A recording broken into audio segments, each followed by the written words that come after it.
is Monday, February 6th, 2012. Hope everybody is having a great start to their week so far.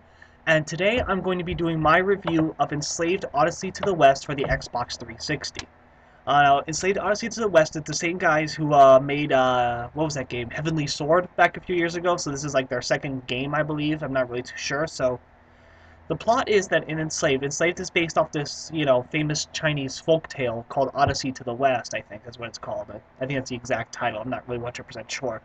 But that's also the basis for Dragon Ball, for the original Dragon Ball series too, so which is kind of cool also. But in Enslaved is set about like 150 years, it's set 150 years after this war between humanity and machines, which nearly destroyed the entire world. The machines were victorious and wiping out the vast majority of the human race and enslaving the rest.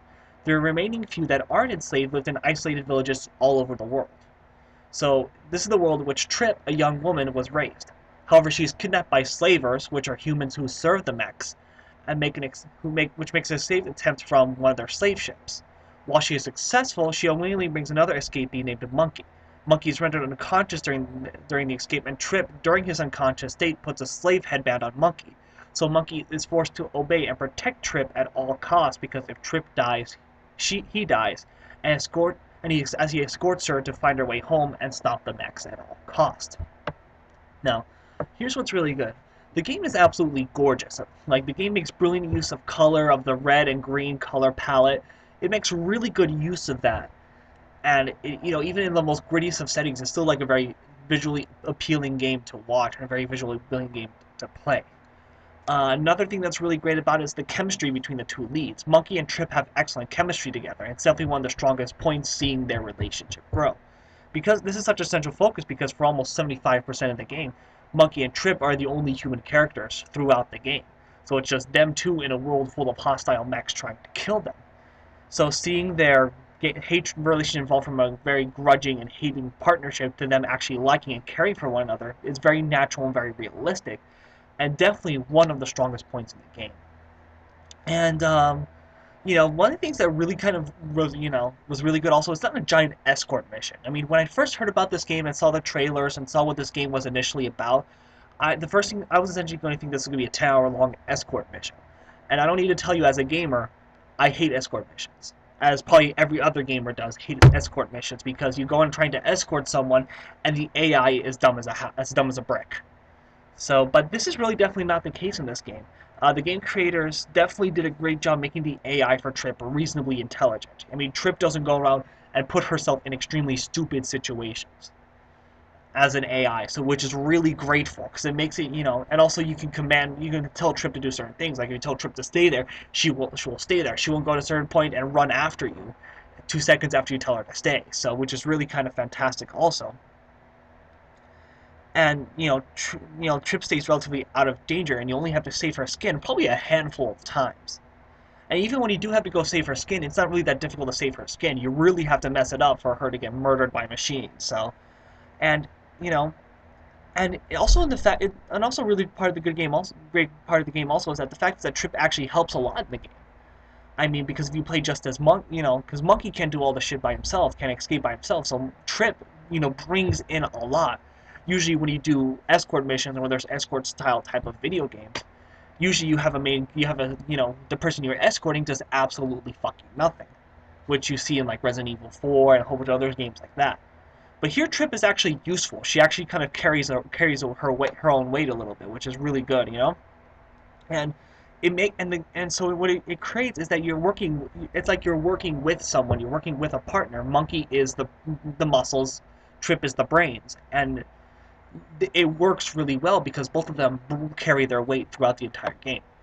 Another aspect that's really cool about it is that Andy Serkis, who, as we know, did Gollum in Lord of the Rings, did the motion capture for King Kong, and did the motion capture for Caesar for Rise of the Planet of the Apes, which many say he should have gotten an Oscar for, but I haven't seen the movie yet, so I can't judge. Andy Serkis does the voice work and motion capture for Monkey, the main character, and when you play as Monkey and you see his movements, which are very ape-like, hence why he's called Monkey, you can definitely feel sort of his presence, you know, you can definitely feel sort of Andy Serkis's presence. I mean, I think it's because Andy Serkis has played monkeys throughout a good chunk of his film career, so you really feel like sort of Andy Serkis's presence sort of oozing out of Monkey, as you know, especially when Monkey moves around this post-apocalyptic world and like a monkey. So, but there are a few things I didn't really like about Enslaved, or a few things that really bothered me. And one of the things that really bothered me was the character of Trip.